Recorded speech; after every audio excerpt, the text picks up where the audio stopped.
Olá,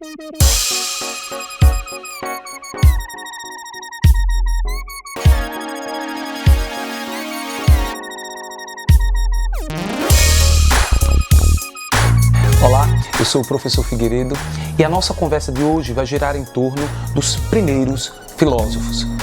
Vamos lá? E eu quero começar fazendo um convite a você. Se inscreva no canal. Vai ser muito mais fácil para ter acesso aos novos vídeos produzidos, certo? Bom, eu vou começar a aula fazendo uma simples pergunta. Qual é o fundamento da realidade? Você pode dizer, professor, essa pergunta de simples não tem nada. Realmente ela parece ser muito profunda, muito filosófica. Mas eu quero que você entenda que para os primeiros filósofos, essa pergunta, qual é o fundamento da realidade, ela vai ser muito importante. Espero que você entenda isso até o final dessa aula. Bom, nós já sabemos que o mundo grego, ele é considerado o berço da filosofia. E vários aspectos da Grécia Antiga propiciaram esse nascimento. E eu quero aqui relembrar vocês dois. O primeiro, a polis. Polis é uma palavra grega que significa cidade, mais especificamente cidade-estado. A polis agora era encarada como uma construção humana. Ela era organizada de forma racional. E isso contribuiu para que o nascimento da filosofia ocorresse na Grécia Antiga. O segundo aspecto que eu queria relembrar vocês é a praça pública. Veja, a prática constante das discussões políticas na praça pública fez com que esse método racional fosse adotado para todas as reflexões. Isso também teria contribuído para o nascimento da filosofia. Nós vamos continuar ainda nesse tema da filosofia, mas especificamente nós vamos adentrar no pensamento dos primeiros filósofos. É importante você saber que essa fase da filosofia que nós estamos estudando, ela é conhecida como período pré-socrático. Sócrates vai ser um filósofo que iremos estudar mais adiante. Mas a sua reflexão, o seu pensamento foi tão importante que serviu para limitar, ou melhor, delimitar o pensamento. Existe o pensamento pré-socrático, ou seja, antes de Sócrates, e existe o pensamento pós-socrático, depois de Sócrates. Uma outra coisa importante para você ter conhecimento é a dificuldade de estudo desses pensadores, desses primeiros filósofos. O acesso que nós temos à produção do conhecimento deles é muito restrito. Isso se deve a duas razões. Primeira, estamos falando de filósofos que viveram há mais de 2.500 anos. E segundo, os textos, as obras desses pensadores não chegaram até nós. Isso se perdeu ao longo da história. O que chegou até nós são pequenos fragmentos, frases, citações de outros filósofos. Daí a dificuldade de estudo mesmo desses pensadores originários. O foco hoje é entender os objetivos desses primeiros filósofos e como isso inaugurou a filosofia mesmo.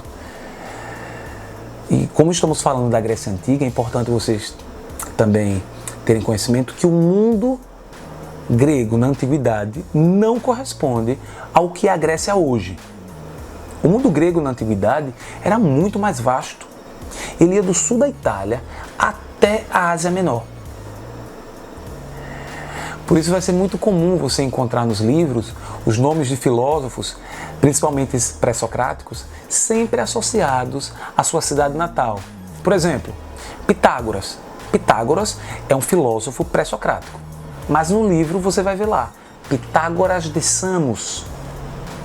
Heráclito, um outro filósofo pré-socrático. Mas no livro você vai encontrar Heráclito de Éfeso. O que é que isso significa? significa Pitágoras, da cidade de Samos, e Heráclito, da cidade de Éfeso.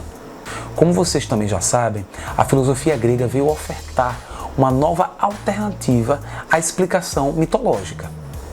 Nós já falamos dos mitos. A mitologia grega, ela foi tão emblemática que ela tinha até a sua própria explicação da origem do universo.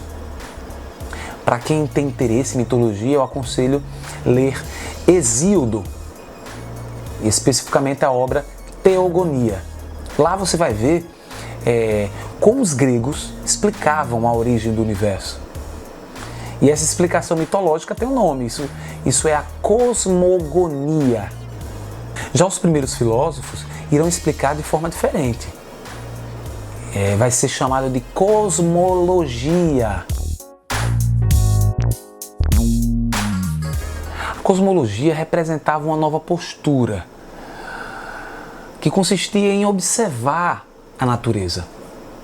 A natureza em grego é physis. E quando eu falo observar, é observar usando os sentidos mesmo. Cosmologia, na verdade, era uma explicação racional e sistemática das origens do universo. Resumindo, cosmogonia era a explicação mitológica das origens do universo e a cosmologia era uma explicação racional e sistemática das origens do universo. Os filósofos vão apresentar então uma cosmologia.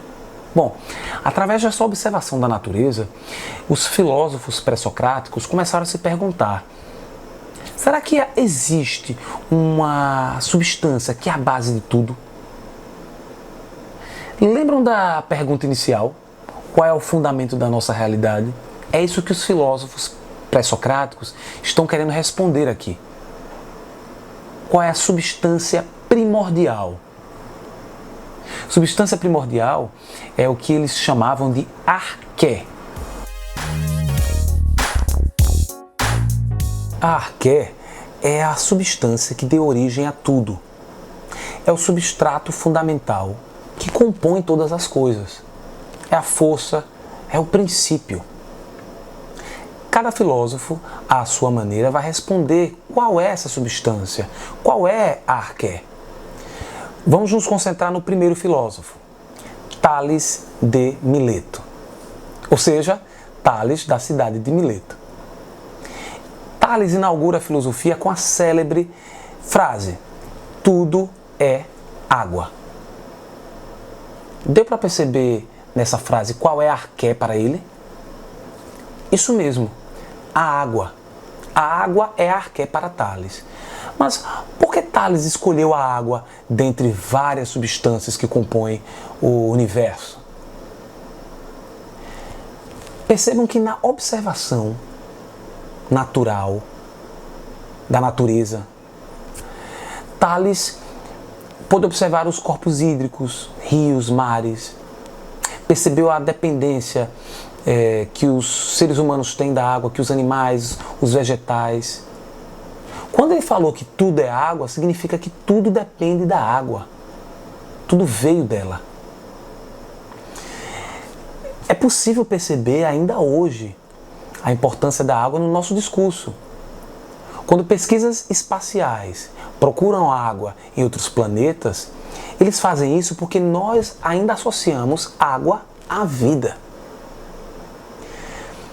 Percebam que foi pela primeira vez que tentou-se explicar a multiplicidade das coisas utilizando apenas uma substância, reduzindo tudo a uma única substância, que é a água.